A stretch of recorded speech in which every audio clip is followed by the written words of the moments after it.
Chris Brown's friendship with Bryson Tiller just turned into internet chaos, all because Tiller's generous gift to Chris Brown somehow turned into talk of their secret affair. It all started when Bryson surprised Chris with a brand new black Lamborghini as an appreciation for bringing him on tour.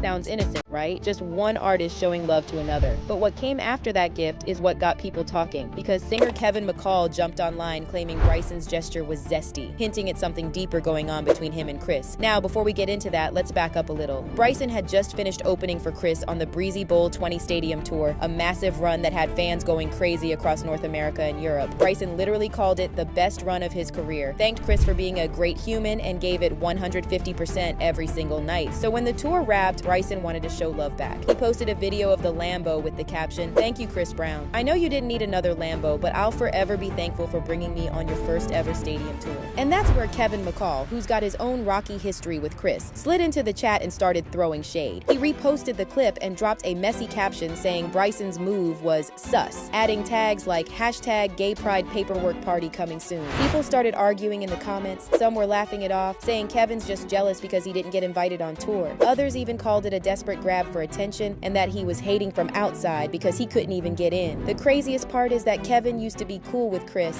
even worked with him in the early days, but that friendship ended years ago after a nasty fallout, so fans immediately clocked this as another bitter jab. So basically, Kevin's issue was that Bryson was doing too much for another man, which is exactly why people started turning on him. Because if we're being honest, calling another dude zesty just for being grateful and generous says more about you than about them. Some fans even flipped it on him, wondering why he was so obsessed with Chris, that maybe he was the one on the DL said it's giving projection, like he was the one obsessed with the vibe he's trying to create. Y'all know how much social media loves a scandal, but this time, people were quick to defend Bryson and Chris. Let's just say Chris got lucky this time, cause remember, he's been trying to keep his name out of messy headlines lately, and as it is, this tour had already stirred up enough chaos. Just the other day, he was being called out again for being a colorist. The colorism accusations against Chris aren't new, and fans started posting stories about being shut out of VIP sections at his shows, saying only lighter-skinned girls got in while darker-skinned women were brushed off. One fan even claimed she and her friends were made to audition for access, while lighter girls just walked right through. The backlash was brutal. TikTok was flooded with receipts, stories, and hashtags calling him out again. And even though Chris tried to do damage control by bringing Kayla Nicole on stage to represent brown-skinned girls, people weren't buying it. They said it felt like a PR stunt, like he was trying to clean up his image. Not long after, he deactivated his Instagram, claiming everyone was rage baiting him, but that move only made things worse.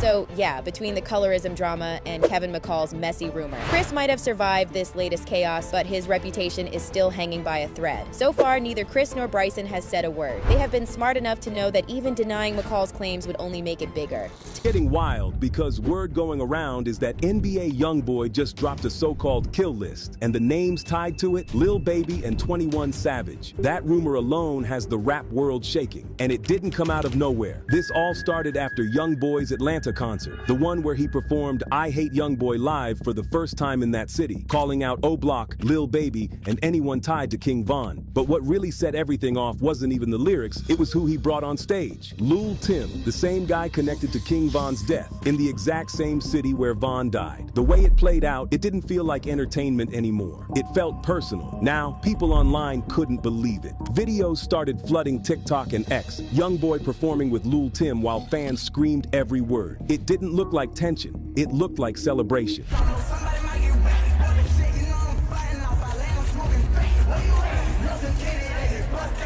And that's what scared people, because when you take a diss track that deep into enemy territory, it stops feeling like music. It starts feeling like retaliation. By the next morning, everything went left. Reports said his next 2 Atlanta shows were canceled. No warning, no explanation. Promoters started backing out, saying security concerns were too high. Some even hinted law enforcement quietly advised them to shut things down before someone got hurt. Still, the rumor about the kill list kept spreading. Nobody could confirm where it came from, but the timing was suspicious. The performance, the cancellations, and all the chatter about Lil Baby and 21 Savage. It all hit at once. Let's be honest, Lil Baby's name was always gonna hit the hardest. Out of everyone mentioned, that one felt personal. Youngboy didn't just perform I Hate Youngboy anywhere. He did it in Atlanta, Lil Baby's city. That's where Baby built his whole career. He's not just another rapper there, he's the hometown favorite. And just to show you how deep that cut was, here's Lil Baby right in his city. You can see the love he gets.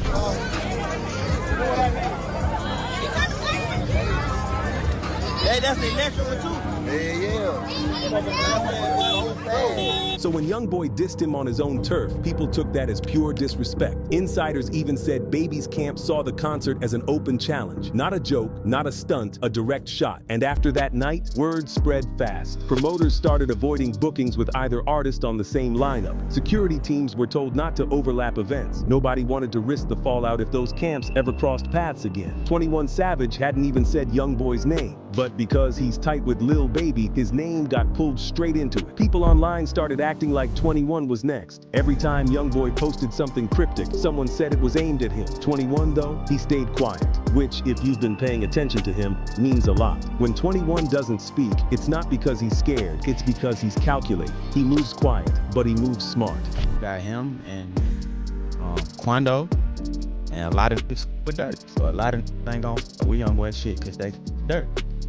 But does it gotta be like this? Still, fans couldn't help connecting the dots. Atlanta loyalty runs deep, and if Youngboy's going after Lil Baby, that automatically drags anyone close to him into the line of fire. After the Atlanta mess, things only got worse for Youngboy's tour. First, Chicago pulled out. Then, New Orleans, his own home state, started talking about canceling too. At first, people thought it was logistics, but insiders said promoters didn't want to touch anything tied to potential violence. And what's crazy is, this was supposed to be Youngboy's comeback, the tour that proved he was untouchable. Instead, it's becoming proof that maybe he's gone too far. At this point, the music doesn't even sound the same anymore. Every lyric, every performance feels loaded like there's something hidden underneath it. And honestly, that's what's scary, because once people start believing you're capable of anything, that's when things get unpredictable. Either way, the damage is already done. The tension's real, the streets are watching, and everyone's waiting for who moves first. Because if this rumor turns into reality, it's not just another rap beef, it's a warning, and somebody's name might be next.